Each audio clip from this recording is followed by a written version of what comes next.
Hello, everyone. Today is a special event because I'm having a very unique guest. Guess what? I was lucky to meet an outstanding man who is having a substantial, first of all, family life experience. I care about people who have family and who support family values. He's married to his beloved Ukrainian wife for 13 years, and they are raising a 13-year-old son. He's an author of several books featuring Ukraine. James Herbert Harrison, created of Miracle from Ukraine, is my guest today. Hello, James. Good morning. Are you okay with me continuing more about saying why you are here? Can I do a proper introduction? I love people, and I would like to tell my audience a little bit more about you. Absolutely. And are you okay to answer some of my tricky questions today? All right, we'll give it our shot. All right. And I want to be honest, by the way, we never trained. I didn't pay James to say things. No, not getting paid. But the book James has written is really a great gem for the gentlemen who are learning more about Ukraine, who are interested in this phenomena of a unique Ukrainian woman who is such a great wife, right? That's correct. Yeah. And in his book, James is it's a bottomless well of knowledge about life in Ukraine from the inside, and describing Ukrainian characters, talking about everyday life and cultural things as they are.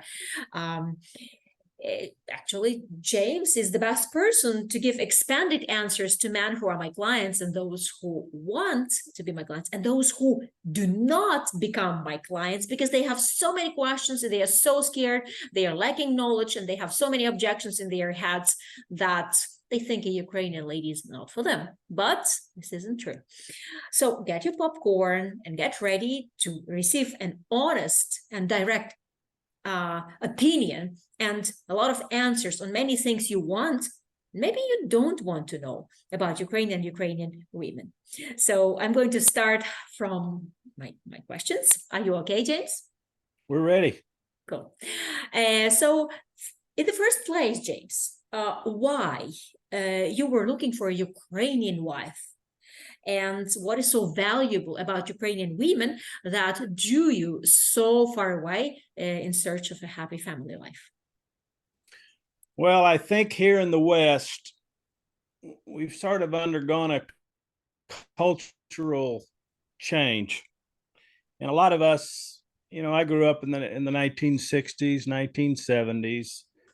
And in a normal family where I had, my mom and dad, and the kids would grow up and they'd have their own family, and everybody sort of saw value in that.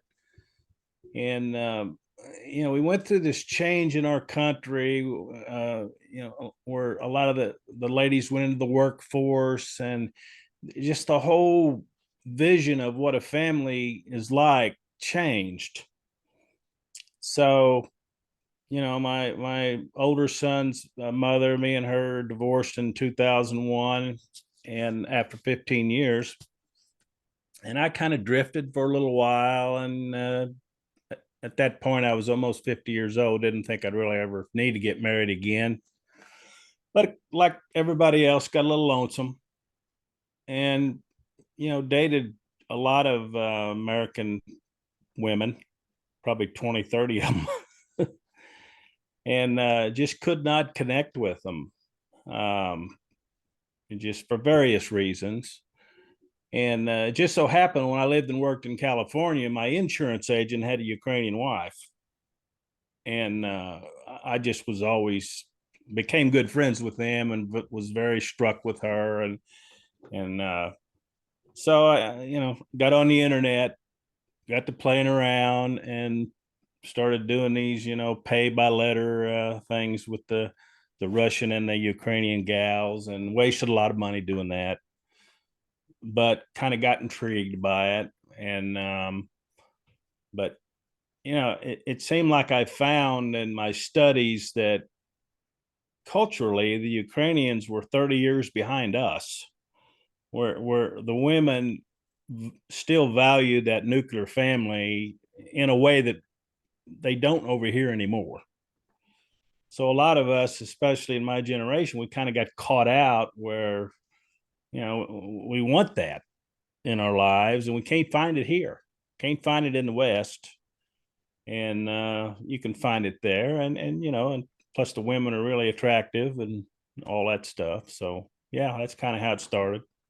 Yeah, yeah.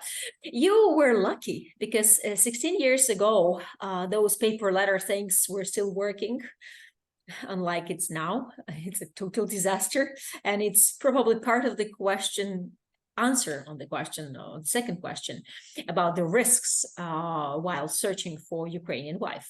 What were your risks and how did you handle them? What kind of challenges have you came across? And what helped you can take care of Well, it? I think it's once you figure out what their business model is, you can waste a lot of money and a lot of time. Um, you get yourself fooled into thinking that some beautiful woman is writing letters back and forth with you, and she's in business and she's doing that with 100 guys. So I actually got trapped into I thought was getting pretty close with one of them, and actually went to Kharkov to spend time with her, and she turned out just to be a total flake. And really just by accident that I happened to meet my wife while I was there. Otherwise, that whole trip would have been just a fiasco. So this is a self um, um, biography, partially, right? The book is It about is. your own experience, right? It is. And this is what makes it valuable because yeah, I talk to numerous gentlemen that are saying, oh, several $1,000s before. But when I'm saying, hey, here's my matchmaking program, I'll coach you, I will give you ideas, I'll bring you safe people to date. And they are still, it looks like they are like, oh, their eyes are mesmerized with the pictures they see and the I don't know, it's NLP or something else that they create over there that guys are just blurred with these images and they keep spending money and writing to them and being like lost. Well, I pretty well, of course, I don't know if I'd ever do it again at my age, but if I had to do it over, I'm fairly convinced I would know what to do, and I Uh-huh. definitely would not make the mistakes that I made. And as Like you can what? imagine, well, spending all that money with letter, I wasted it. I went over there twice. I wasted a trip to Odessa. Mm-hmm. Just wasted that, and it was one of those when you meet somebody, they're not what you think. Just with Mm-hmm. these, and I think with this advent of this video chat, we didn't have that back then. It was 17 years ago. That's a lot better Oh. because I didn't have that. And when people put pictures online, you don't know you're getting a presentation of their best, and we're all guilty of the same thing. We all do True. that. True. But then when you meet the person, it's like, where's that person in the picture? Yeah, yeah, yeah. So, and then you run into all kinds of other issues, and by that time, my family thought I'd completely lost my mind. And they thought I was going to go over to Ukraine and get in trouble, and all that stuff. But why It did was you keep actually quite an going? adventure. I'm sorry. Why did you keep going? You went to Kharkiv and it didn't work out. Then you wasted a trip to Odessa and it didn't work. And you still continued searching or you still continued your journey. Why? Why you didn't give up? I mean, it's Well, when I went to Odessa and met this gal named Nadia, uh, she was an attractive, nice, gal. But there's some things she didn't tell me, like she had a teenage daughter who wanted to be a doctor. This is exactly your book. I remember this Oh episode. yeah, yeah. And all of a sudden, it's when we went through the discovery of what needed to happen for that person to be a doctor in America, they just went crazy. I said, yeah, but you don't understand. They're some of the highest paid professionals in the whole West. I mean, yeah, sure, you got to go to school and do this for probably 8 more years, but make a lot of money, very successful. Oh, they thought, no, that's not going to work. So, that just, and then the other thing that happened was Nadia had a young son too, and but he was going to stay with the father. And all of a sudden, I started getting these red flags flashing. It's like, oh no, I'm going to get involved in this parental custody disputes, and there's going to be all kinds of travel that it's going to be a mess. So that whole thing just So she kind wanted of, to find a sponsor American who would take care of her daughter or their daughter and yeah. would relocate at his expense. Yeah. And she seemed to be a little bit too asked too many questions about my finances, and that bothered me. I mean, Right. I guess some of those were legitimate, but it seemed like she was just a gold digger. Right. Right. Are you in touch with her? I'm sorry. Are you still in touch with her? No, You've lost contact. I see. Because it no, would we be pretty well. That was it. I came back to the United States and just kind of, my family's like, okay, you've done that. It bombed. Get back to normal. And I tried to do that, and then yeah. didn't work. So after a few months, I started, really with the letters thing again, and and then I decided to go back, try it again. Right. So And if I remember right, your son from the first marriage was completely against that. And if I'm hearing that your family didn't support it at all. well, they were, they weren't ready to, you know, mentally divorce me or anything, but they thought I was crazy. Why? They thought I'd lost it. So, Why? well, I mean, I always had so-called girlfriends. I didn't have any problem getting those. They just thought why would you do something that crazy? And yeah, it was kind of like that. It I all changed when they met Marina, but before that, they thought I'd lost it. My and friends too.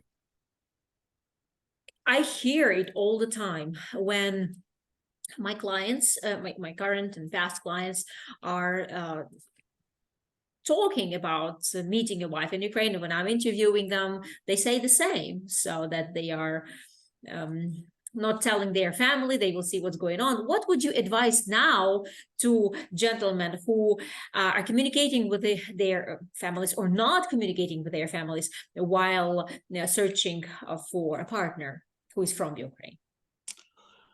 Well, Natalie, it's really different than it was 17 years ago. Back then, even the whole thing of meeting somebody over the internet was really taboo. Mm. I mean, that's just almost embarrassing to say you were doing that. Not anymore. So the only issue now is, going over with the war in the East. It's not so much. It's getting a lot more common now.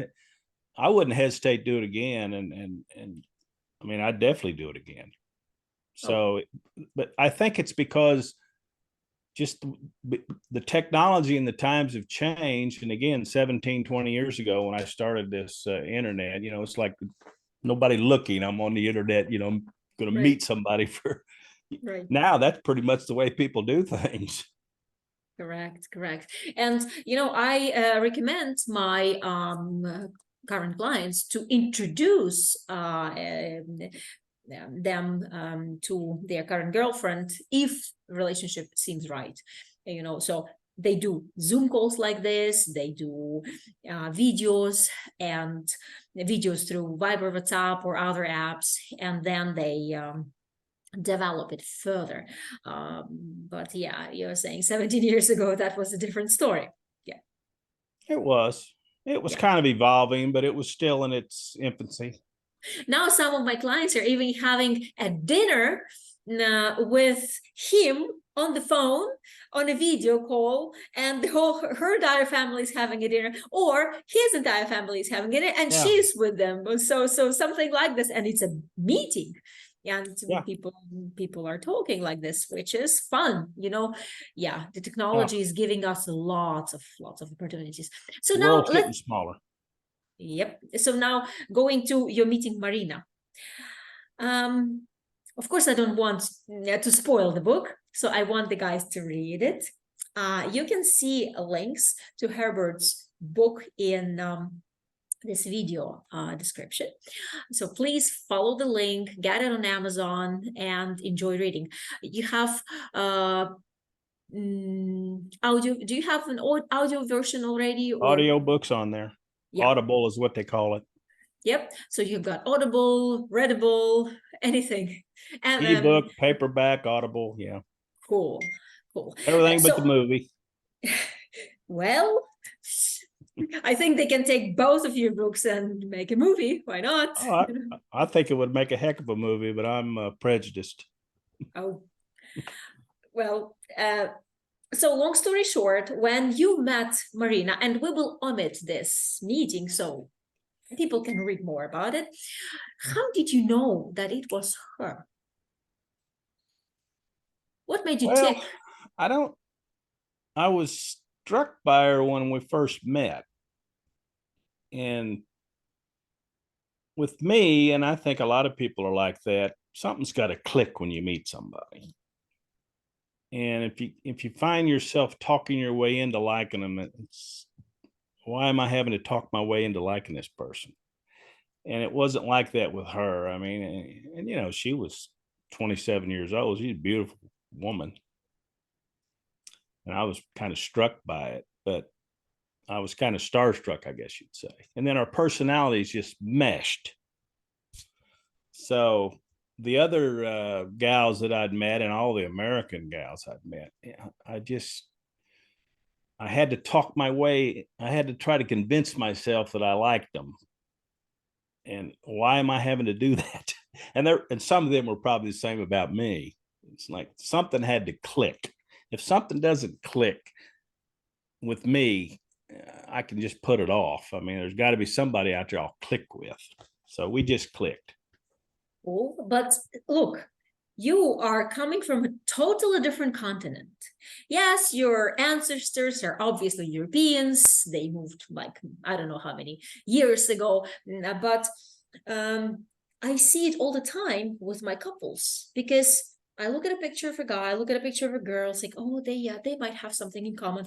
And boom, there's this explosion of chemistry and connection. Yeah, and it's a miracle, really. The title of your book is exemplary because it's a miracle when now like different people all over the world can click like this just by occasional meeting.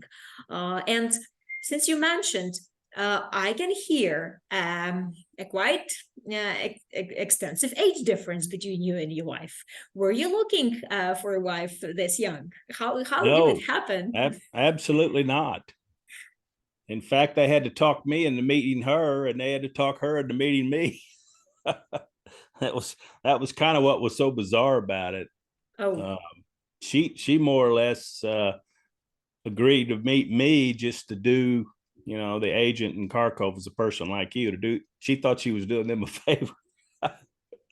And they had to talk me into meeting her because I said I don't want anybody that much difference. I'm look maybe 10 years, 12 years. Yeah, that'd be good. 22 years, that's too much.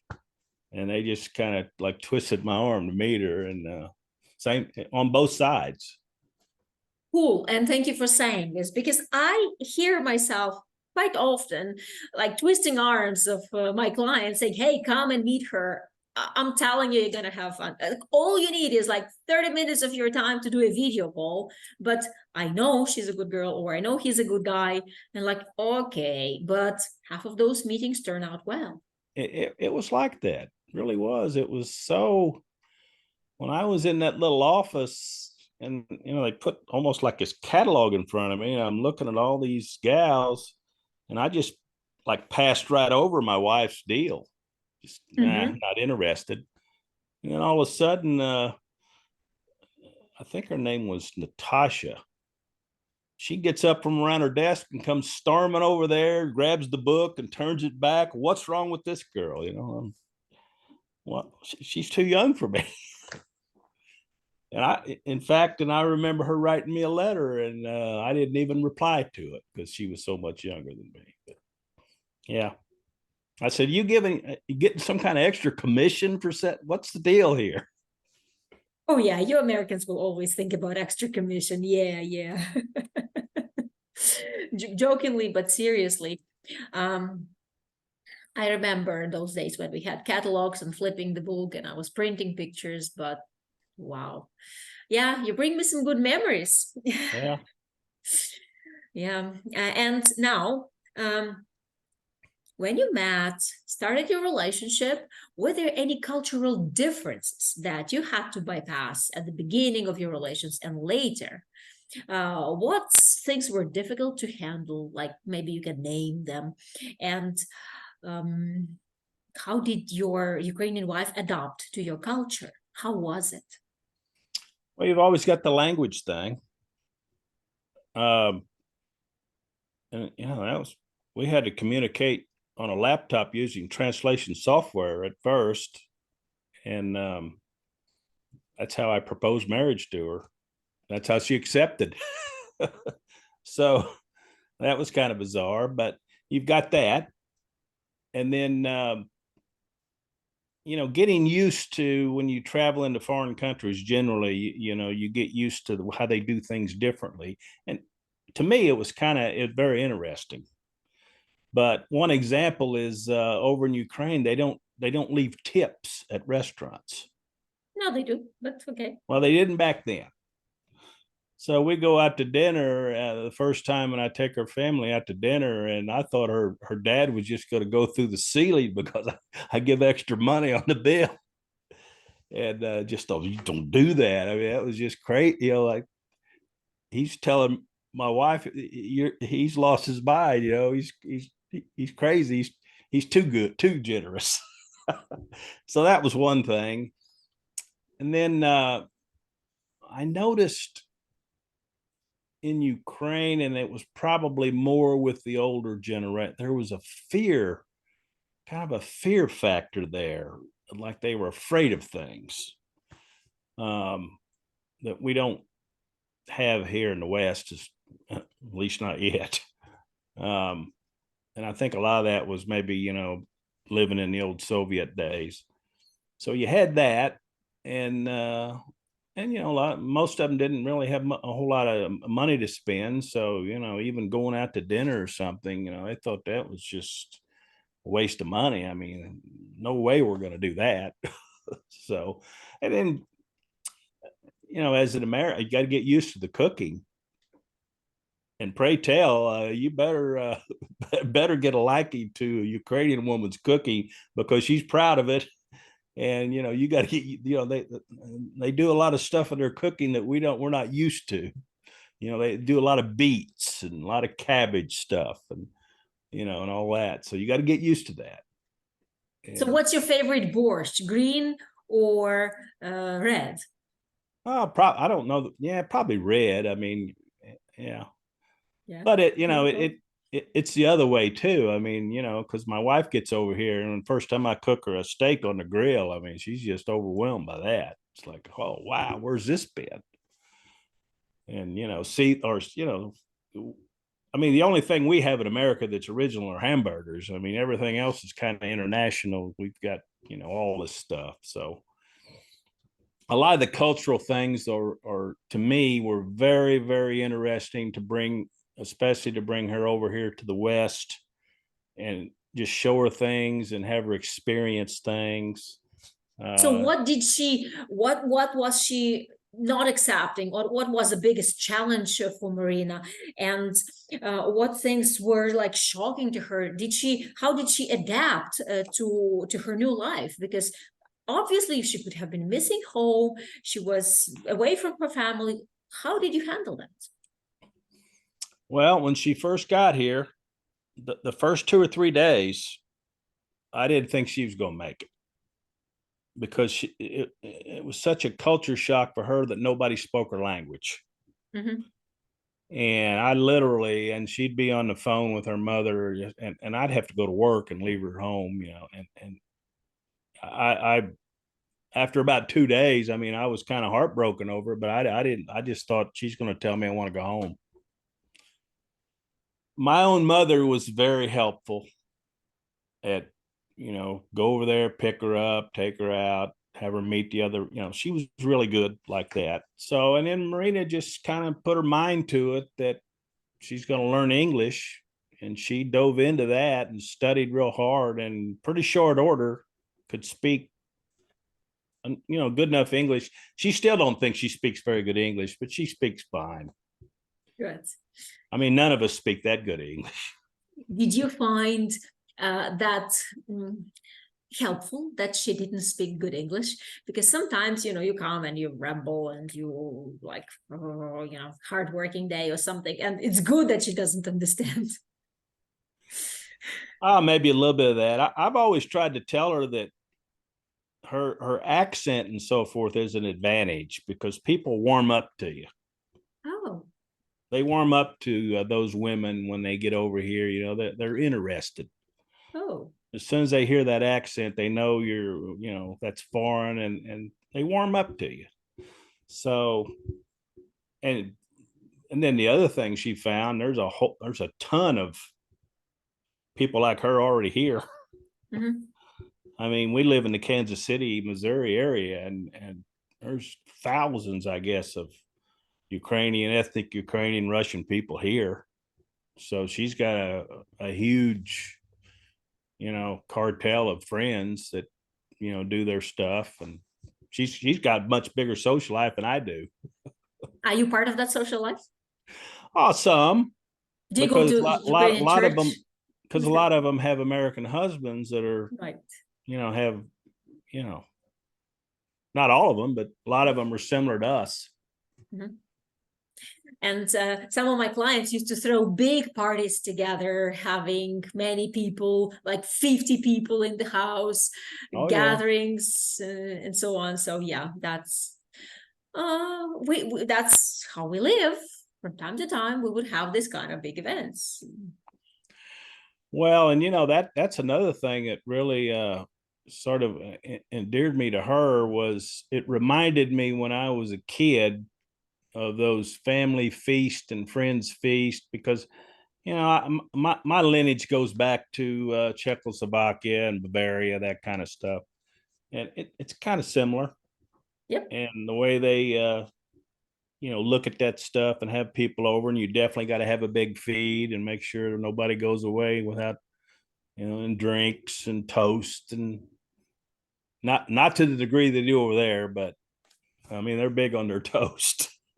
So now it's another reason why you are successful in having a wife from Ukraine, because you're partially Slavic.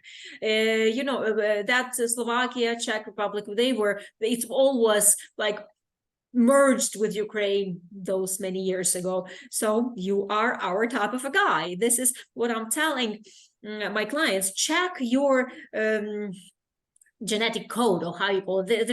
There are websites that tell you how much of each nation is in you. So people discover interesting things about themselves. And Well, you're right. And her family, they're from up Moscow area originally. I'm all mixed up though. I mean, I've even got some Cherokee Indian in me. So I mean, I've got British, I've got German, I've got Czech. I'm all mixed up. Yeah. But yeah, it reminded me going, visiting her family and the way they did things when I was growing up as a young boy, and visit my grandparents, the way they would have them family feast and all that stuff, and the way they creatively make their meals and sausages and stuff. Very much a throwback for me, very enjoyable for me. Cool. Well, I work with lots of men and women, and I see that many of them aren't ready for relations. And it takes a good number of coaching sessions to tune them up. And we work with limiting beliefs, relationship stereotypes, and about self-sabotaging behavior. And then they become dateable. And if we just now go back in 17 years ago, what about you? Do you think now that you were ready for committed relations then when you met your wife? And how did you know that? I actually was. Mhm. I was. So, what were the components of your readiness? Well, I enjoyed being married. My older son's mom had a very serious prescription drug addict addiction that just destroyed our lives. But before that happened, I mean, I enjoyed the married and being the dad and that whole thing. I enjoyed it, so I wanted it again. And if you're the kind of person that don't want anything to do with that, then don't do it, because that's what they want. I think most of them, that's what they want. They want that nuclear family, and you've got the traditional roles in the home, and they want to have their kids and all that. They want that. So, and I wanted that. So, yeah, I was ready. Yeah, I was definitely ready. How did you know what to do when you brought your, apparently, on a fiance visa? You brought Marina to the USA, right? On a fiance visa, and then you started life. How did you know what to do next? What was your guidance? Well, I had a fairly good job. I sell industrial software for a living, so that was stable. And I had some family support around me, my folks, and my son really liked, everybody liked Marina as soon as they met her. I mean, she just melted my dad down. Um, and we we always plan things. I think, forget about the international thing. I think people always got to have something to look forward to. So we were always planning a little vacation or something. Mhm. And that kept, some excitement going. We're still that way, because we find ourselves, if we go through a period where we don't have anything, we kind of get down. So, we'll plan something. Me and her are taking a trip to Colorado in about a month for my birthday. She's never really seen Colorado. Beautiful place. And she's all excited. We're, excited about that. And then after that, we'll plan something. So, yeah. That's a very good tip, by the way. Thank you. Planning things ahead and have something to look up to really brings a lot of excitement, and you have new experiences. This is part of happy relationships. You need to have, they call it arousal activities that brings you new emotions. And it's great that you do it together. And in Colorado, oh, I remember this cliffs, these mountains, these landscapes in Colorado. It's like just alone, just walking, just taking that Durango Silverton train is the whole adventure. Yeah. It's beautiful. I lived and worked out there a couple of years, so I know it. Yep. Yeah. And I've lived and worked in 38 states, so I was a pretty good guide for taking her all these places. So this is another thing that you guys need to do, to travel with your girlfriend and show her your lovely country, because America is beautiful. You have amazing landscapes and scenarios, and by the way, food is good. So don't blame American food so much. Yeah, you get I fat, think but another thing, Natalie, that really helped her is she does whatever she wants to do. She wants to go take a little weekend trip with her and the girlfriends down to the lake, fine. If she, they go on these little junkets together, and if she wants to just take off, I mean, and she doesn't see her folks like that. It's almost sad that she sees her mom can't do anything. It's like, her dad just can't, it's kind of a weird deal, but he can't stand for her mother to be out of his sight, and she can see I'm not like that. And for one thing, I mean, everybody needs their space anyway. I need mine, so I have no interest in following her along all the time, and definitely not shopping. I'm not that women shopping deal is not for me. But it speaks about lots of trust between you two. And this is also important because, well, if she has her space and she can basically go out with her girlfriends and then just have their precious time, and then she's coming a new person. So many men I hear, like her dad, are nervous, jealous, inconfident that she will walk away. But I bet you are a very confident guy too, because having 22 years of difference, having a beautiful girl with you, you could let her go. It's like, and this is a good, I would say, test. If my dad used to say, set a dog free. If it comes back to you, it's yours. If it doesn't, it was never yours. But You're I'm not right. comparing women to dogs, but just a free spirit. Well, and I think a lot of people, as they get older, hopefully they get smarter, and you got to learn how to pick your battles. You can't just have a little dispute about every little thing. It's not worth it. Because if you do that, you're just a person that likes to have disputes. So I try not to be that way, and just, Mhm. because she does, yeah, she's got her own interests and things that we don't do everything together. And Good. I don't think that's that critical. Yes, it is part of good relationships, having your own space. There's no doubt about that. And moving forward to my next question, because I'm so glad I have you here, because definitely I will have some questions about your book. But here is a true experienced person who can share how it is with him, and not only how he met his current wife, but what they are doing to make it work. But going back to the beginning of your experience, I see a lot of men who come to me and or contact us, and they say they failed their relationships with Ukrainian women before, and they got scammed, or something didn't work, or it just fell apart.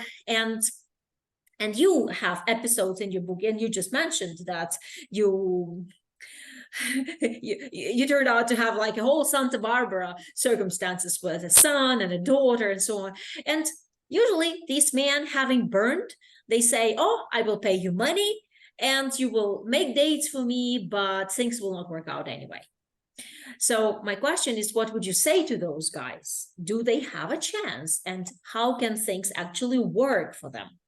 What would be your advice? Well, I think, first of all, I mean, you're talking about individuals, and they may be flawed themselves. We all have our flaws.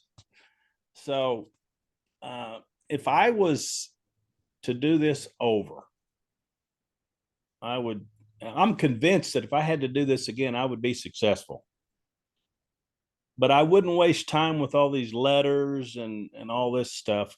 I would just contact a person like you, and I would set aside some budget and as much time as I could possibly spend, and just go over there, and then have a person like you, after you meet me, to connect me with some prospective ladies, and you'll know the ones that are. I'll give you an example. When I first went to Kharkov, and I'm looking at the catalog, I came across this girl looked like Cindy Crawford, and I'm like, yeah, I want to meet this girl.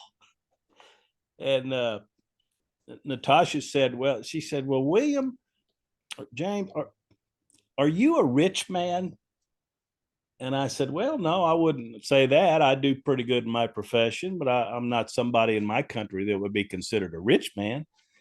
She said, well, James, this girl is one of these women that you Westerners would refer to as high maintenance. I said, Oh, don't need that. So assuming that you're in the business of putting people together, you're not going to make those kind of connections that are not right. So And you happen to be with an honest agency, because I also have ladies who are high maintenance and they keep up that level themselves, and they're looking for that type you of know a who they guy. are. Yeah, I yeah. mean, you know who they are. But it's And wrong. there may be the kind of guy that would work for that. Yeah. You may find that guy, but you Yeah. know who they are. Yeah. I definitely would not waste the time doing all these letters and all this. Right. I mean, I'm convinced that's exactly what I would do. I would allocate the budget, allocate the time, go. I wouldn't communicate with anybody till I got there. And I'm 100% convinced I would be successful. I may have to be there for a month. I may have to go out to dinner with several of them or whatever, but I'm totally convinced that I would be successful. Now it's a little bit different, because with all the technology, we prepare the guy, and we can use online for video dates, for communications, for contacts exchange, because people, not to blur the mind, but to kind of narrow down choices, because we have taken everyone to a restaurant is, yeah, it's not bad, but you have time limits.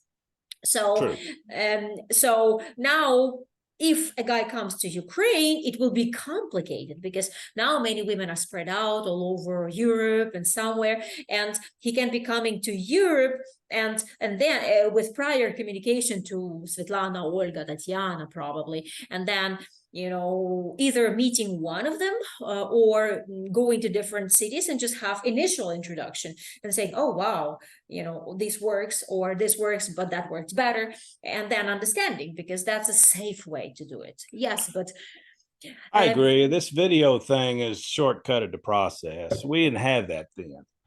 Yeah. So yeah, that has shortcutted the process. And one more thing that is coming to me and is screaming to me, that if you are negative, it's not sexy. If you're convinced it's not going to work for you, it won't. I hear your attitude. If you would do it again, you would succeed, right? So this type of guy gets. No question. I think I could do it tomorrow. I mean, it wouldn't be a 27-year-old. I'd do it tomorrow. Right. Yeah, thank you. Well, it is inspiring, because it's about your confidence. It's about your understanding that you are optimistic about it, and just move forward and do it. Now, talking about the tricky thing. So when you show pictures, when I show pictures to guys, I often hear that the guy is attracted to this girl. But then I will make a video date, and 50 of the cases, people like each other and exchange contacts, but some don't. And initially, my biggest dilemma is pictures is one thing. People are a different thing. Apparently you were picking pictures, and she picked you because I hear she was writing an email to you. And now, what about all these picture thing? What was your experience with pictures? And it was bad. Do picture differ from real looks? I went through so much stuff with that. I mean, I actually met one gal, and this is in the book, this part, fiction wise, but it's in the book. She put a picture of her younger sister on there. And the younger sister happened to show up at this little bar where we met by accident. And this gal that she was so embarrassed, as she should be. As soon as she walked up, I'm like, you're the gal in the picture. This is just one of the things that happened to me. Thought, this is why I need to go over. Maybe I can't do this. Is the kind of stuff that happens. And then you get these crop pictures, and I don't know.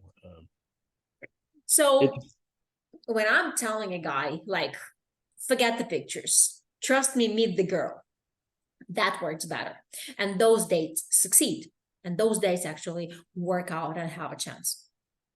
But there's so much to picture, and even videos. I find my male clients, when they show up here physically, at least 40% more attractive in person than they are on the video. That's probably true. And everybody's a little bit different. I mean, physical attraction is really important to me. That's just getting to first base. It's not as important to some people, and that can get you in trouble. It's got me in trouble in my life. How? Well, I mean, if you dwell too much on that initial physical attraction, you talk yourself into that person being a lot better than what they are. And but yeah, I mean, with me, as soon as I met my wife, I was physically attracted to her. I mean, very much so. Yeah, but you met her in person. Yeah, you saw pictures and you thought, yeah, okay, I'll do your favor. favor. I think the video is much better than just the regular pictures. Yeah. It's kind of a bridge between meeting them in person and the picture, I guess. Just like right now. I mean, I seem like I know you a lot better over this video than, over the pictures. But I'm sure, it's not as good as the meeting in person, but it's a bridge. We didn't have that back then. One of my dear couples and actually baptized their son in Kansas City. So maybe one day I'll see you. Yeah, well, we're here. And if you come to Ukraine, please welcome. We will do a book session, a book signing session, something like that. Hopefully things will get to the point where that can happen again.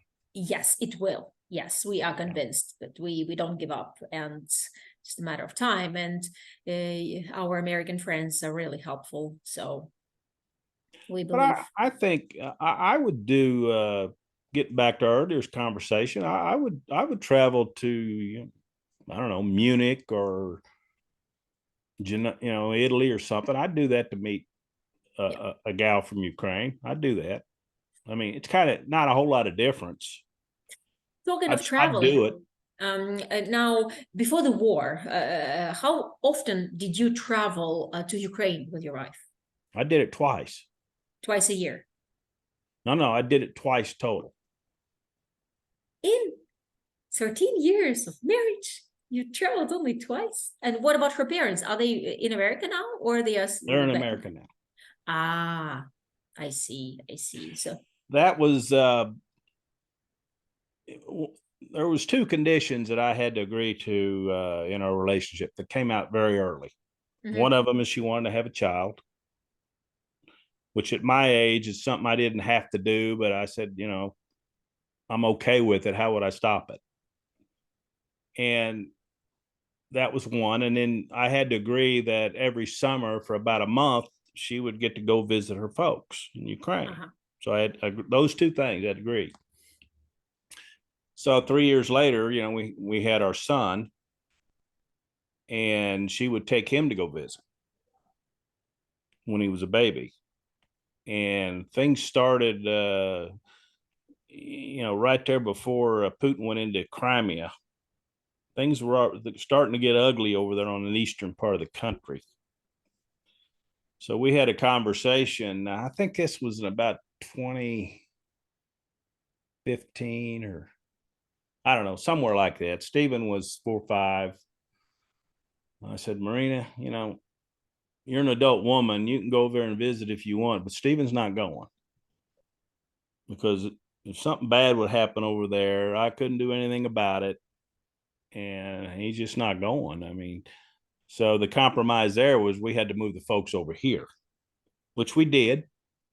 And they actually lived with me for, I don't know, 4 or 5 years. And then now they got their own place, 10 miles away, and they see each other all the time. And, that worked. And they're great people. They went out of their way to be low maintenance, Cool. So, I mean, her dad's my age. So, we would have been good friends as kids because we're both into our cars. He's a car guy. So am I. So we know we would have been good friends as kids. Have they been able to learn English? No, they don't speak a word of it. Oh, And they asked me if I'm going to learn how to speak Ukrainian or Russian. And I said, I haven't conquered English yet. So probably not. I I know a few see. words, Right. privet, Yeah. paka. Right. Right. Wow. Well, yes, this is America. You can speak any language and get by. Yeah, we're getting to where we don't have a national language anymore. Yeah.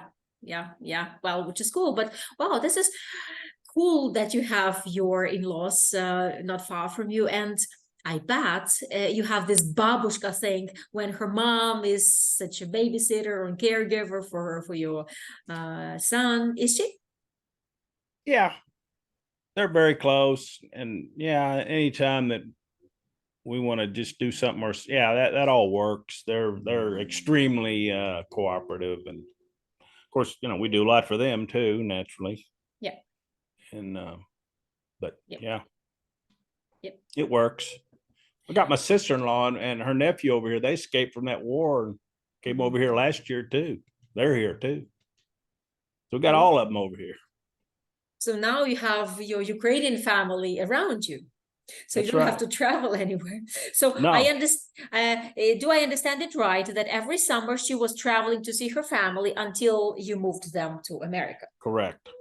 Right. So and you traveled just 2 times with her, which is understandable, of course. Yeah. I only went over to Ukraine one time when I met her. Mm. I I see. went over 2 times, but the first one was the trip to Odessa that bombed on me. I see. So that trip to Kharkov was an all-in-one. I mean, I went over there, I met her, we spent 4 days together. I proposed marriage, and we made a plan. That all happened at once. Oh my God. Well, this is what actually happened before. I remember these guys when they were coming with printed fiance visa forms and they were ready to bring anyone over, and that actually works. It Well, worked. you I know, don't know how it works now. People now build it. generally speaking, your clients want to get married to a Western guy, right? Yeah. They've already decided on that decision, so Yeah. it's not a question of if, it's who and when. Yeah. So you eliminate the Yeah. decision that I want to do it. And the guys, I would think, most of them anyway, they've made a decision financially, physically, everything else that they want to go over there and meet somebody for the purpose of getting married. They've already decided that. Right. So Yeah. with us, it just all came together in 4 days, and we were committed. And it was very emotional. I mean, that last day, I said, Marina, this isn't a regular relationship. I'm not coming back here next weekend to take you out on another date. You know that, right? Very emotional. And that translation software, back then was pretty crude, and Yes. the sentences did not translate exactly the way you say them. So the translation for the proposal came across as, well, do you want to come to America and be my wife or not?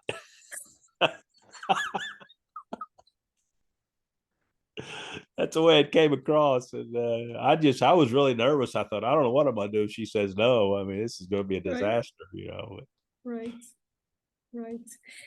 Yeah, now you're reminding me these good old times, and I have a good number of people like this, and they are still married, and many of them have children, and it was like this. Veni vidi vici, I call it. But still, you have, I guess, your confidence, your power, your destiny, you believe in it, and you do it.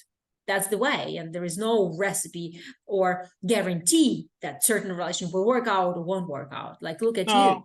No guarantees. Yeah.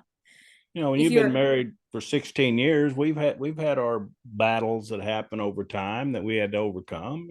Everybody does. yeah, yeah, No, and we've got friends that are divorced. I yeah, mean, that happens. But yeah, yeah.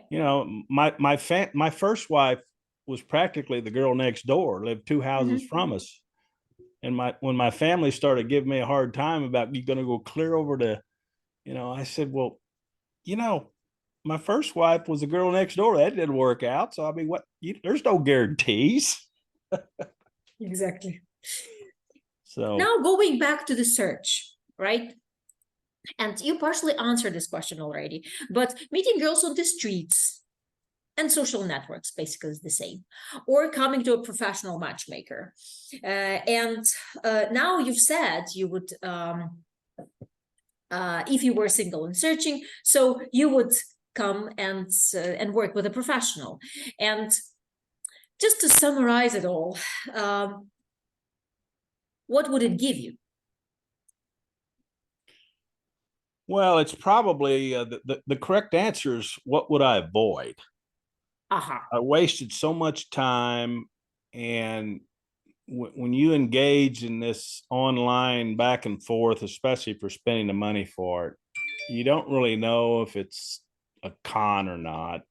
A lot of times it is, and you don't really know the person.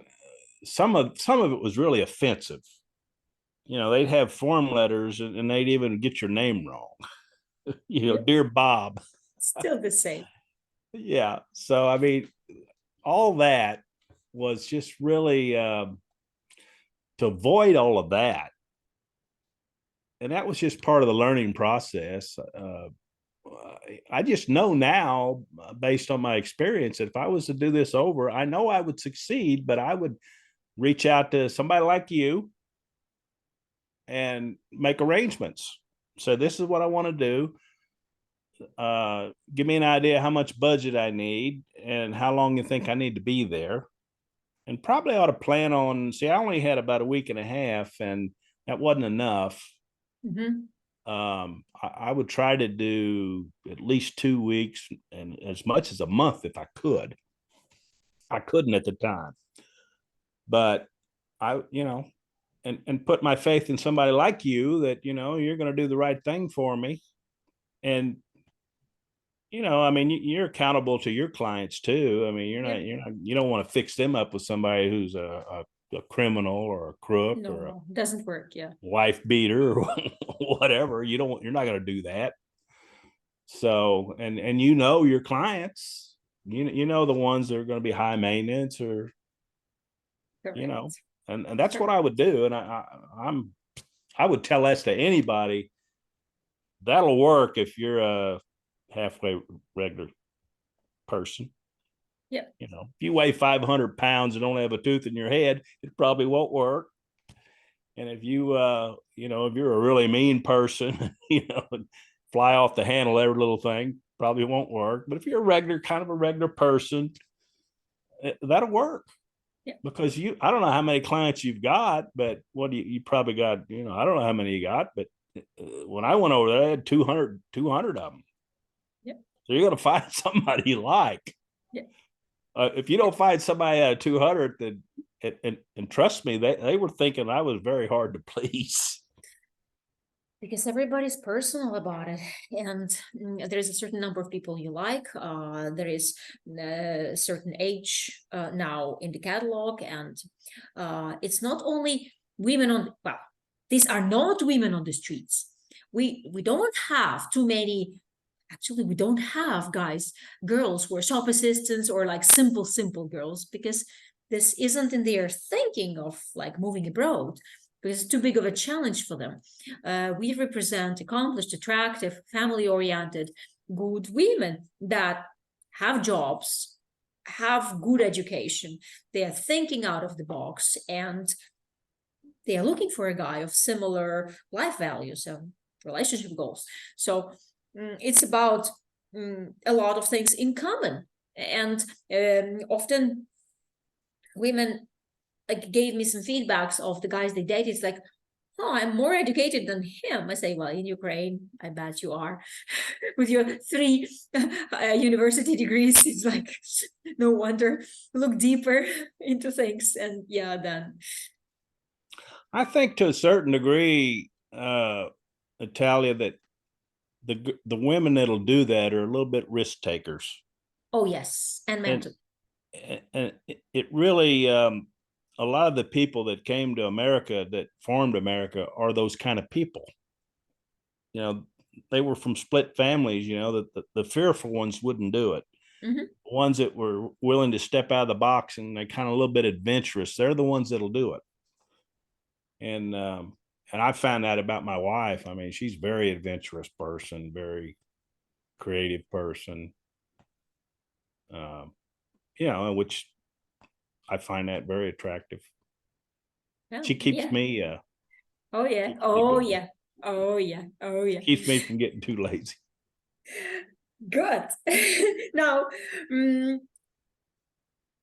finishing questions about relationships. What makes your relationships happy? You've mentioned already that you make plans and travel together somewhere special. You've mentioned that you've had your hard times and you survived it. So what keeps you together? What share? Well, without giving myself too much credit, I've learned over the years that you got to be flexible and just don't make important decisions when you're emotional. Because I've done that in my life, and usually they're not good decisions.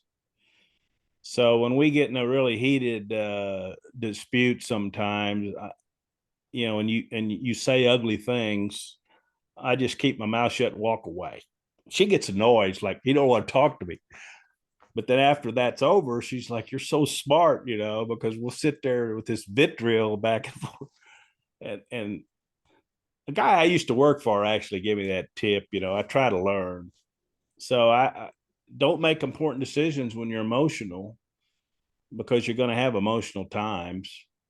And and then they always have something to look forward to. I think that's so important, even if it's little things. But when you go through day by day, you got everything negative. It's like, how are we going to pay this bill, or how are we going to deal with this problem with the kid, or we got to spend $1,000 on the car, whatever it is. If you're only thinking about those things, you got nothing good to look forward to, then things will go bad. So we try to always have something on the calendar we're looking forward to. Yep. Thank you. Thank you for sharing. And now I would like to move to a question about related to your book. Now, when you were writing your book, of course, it's a beautiful romance novel, and it's amazing. It's so touching when you are describing these delicious moments. I'm reading it as a local, and it's like, wow, he notices this. So I'm not going to say anything. I'm not going to repeat any of the words that you're mentioning. But there is a message to your book. Apparently, when you are addressing the reader, when you were writing, you were putting some message in it. Can you share some of it? Well, that was a big challenge for me. The first book that I wrote 10 years ago was one of these like spy thrillers, CIA, KGB type deals. And writing romance just wasn't a natural act. And I found most romance authors are women. They're not guys. And I've even had some marketing people even suggest that I use a female author name. And I found that writing romance is really challenging for a guy because we don't think the same.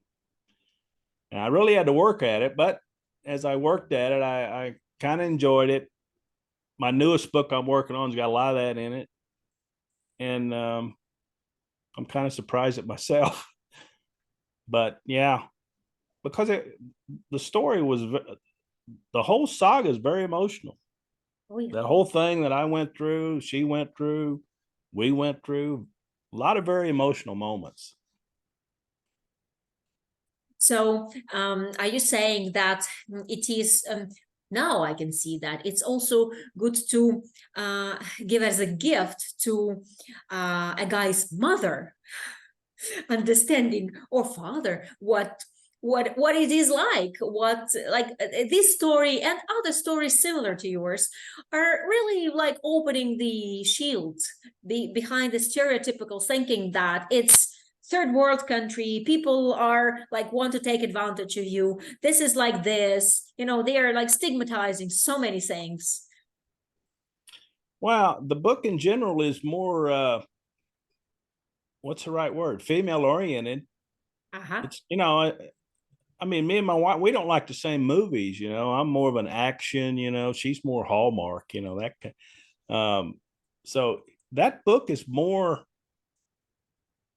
I think, oriented toward the female reader. But really, that's when you're writing books, that's the biggest market for some. It's like middle-aged females and older females are ones that are buying and reading books. So you got to Nice. keep that in mind. But from a male standpoint, especially in your business, very informational, I think. Yep. Even though it's fiction, it's really I think it would change anybody's perspective as how they would approach, and if they're thinking about, meeting a gal over there and doing the marriage thing. I think it would change their perspective and hopefully save them some time and money and aggravation. Oh, wow. Yes, yes, that's exactly the thing. Because I'm a big supporter of learning. I have a library on my website for gentlemen who really want to learn, because understanding what you're getting into is part of solving the problem. You know what I'm thinking right now, and correct me if I'm wrong, but one of the biggest challenges in your life is having a wife from another country. It can be Ukraine, it can be Guatemala, or maybe Peru, or France, or Germany, if you are, for example, in America or in Canada, or in New Zealand or Australia. So relocating, or you relocate to Australia because you're American and you fall in love with it. And now all these international things is connecting people throughout this big global village, let's put it this way. It is, yeah. And along with other big challenges in life, like losing a dear relative or like surviving big stress, this is on that level, but it's doable if you know how to do it. Well, Right? and you got to think about, what's the most important thing in your life, and it's your marriage, your Yeah. family. I mean, so Yeah. what's it worth to accomplish that? I wasn't going to compromise, and I was just going to live by myself the rest of my life if I had to, because I wasn't going to. Yeah. I had certain things like, everybody's got their pet peeves. Like I wasn't going to be married to a smoker. Wasn't going to happen. Just little stuff like that. If I can't find the right person, I don't have to be married, because if you're not happy, then don't do it. Correct. That's absolutely correct. But I'm calling this a quantum leap to a new level of yourself, of your personal growth, when you are having a wife from another country, because it requires you to first of all work on yourself, to be a better partner, to be a better man to your woman. Is this right? Do I say it correctly? It probably is, yeah. It is. Because My wife has made me a better person. oh. She's got good morals. I mean, all that. Mm-hmm. I never thought I was an immoral person, but we kind of slide. So yeah, Mm-hmm. we Well, we I think we're good for each other, and we got a great kid, and just we just he's treasure of our lives. And I got my older kids too, but yeah. yeah. How many kids altogether do you have? I've got a son 35, and then I got two step kids in their 40s, Oh, nice. and they're So doing you well. you were a big dad. You have four of them around you. So it's Well, I'm very proud that I'm still very close to my step kids, and their mother is the one that had the prescription drug, and she passed away, that, and I'm still very close to them. So but they need you. You raise them up. yeah, I mean, I'm Yeah, very happy that I have that relationship still. cool. Cool. But this is about the family values, because I don't think there is a relationship ever finishes when you have your previous relationship, you divorce. Okay, fine. It's that life. But keeping ties, keeping connections, still respecting people, still keeping healthy communication with them, supporting them, and having them in your life is making your life richer with good people that are part of you, isn't it?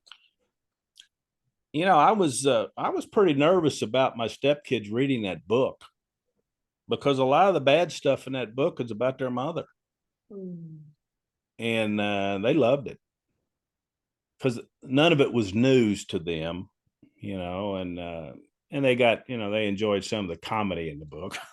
But Yes. yeah, I was kind of nervous about, and actually my 35-year-old has not read the book because he's afraid to read the book because he went through a lot of the real bad times. My stepkids didn't live with us all the time. They have a real father in Illinois, and he's a very good guy, and we had him half the time. So, but my older son was there all the time and went, and sometimes I'd be working out of town. He was there with his mother all the time when she was pretty bad. So he's almost like he won't even read the book. He don't want to relive it. Right. Well, I don't want to comment on this because it's another realm of, I call it demons in our heads. And these things really are gold blocks for creating new relationships and trusting people of opposite sex. And when I hear some of this stuff, I am strongly advising my clients to work with a personal coach, but specifically not a coach, with a psychologist who will help it to relieve it. And I even see like huge shifts in a person's life when he's like picking certain people, but they make him feel bad. And then when he shifts that burden of his chest of this trauma, then completely different people appear attractive, and the guy changes, not overnight, but with a little bit of time. It just goes faster. So, well, there's good news. I mean, right there toward the end, when I was near the end of my marriage with my older son's mother, I just didn't think my life was going to be very good after that. I mean, I was almost 50 years old, and it's like, yeah, do I really want to go through and this whole thing with going to Ukraine? It was just like a big reset. It's like getting a reset. oh yeah. It's like I get to start this all, I get a whole new redo. And it really taught me a lot about life. It just, because I went through several years of pretty bad times, and there's nothing worse than probably an alcoholic in the house or a drug addict in the house. Those are the worst. Yeah. And I just, again, I was almost 50 years old, and in fact, I was 50 years old when I met Marina, and just thought, oh, the best parts of my life are gone, and I got to do a whole reset and relive it, and raise another. I mean, a lot of people are like, why would you want to do that, your age? Right. And it's been so rewarding. I mean, just watching him grow up, and And don't you feel younger yourself? oh, you do. It does. Yeah. It absolutely does. Young children, yeah, do it. Yeah. Wow. And thank you about the reset button, because yes, if you are a single guy traumatized by all this life drama and relationship drama, that's one of the options to reset, to switch a reset button when going to a foreign country and finding a foreign wife that doesn't have the same scenarios you were going through. And if you are in the right hands, you are very likely to have a story like James has now. Well, and it also gives you a chance to clean your own self up. Yep. You And know, grow up personally. yeah, it's like, well, I get to do this over, so let's fix this, and this that I should have done better before. So you get a chance to, fix yourself. You're resetting yourself. Yep. So, Absolutely. yeah. Absolutely. Wow.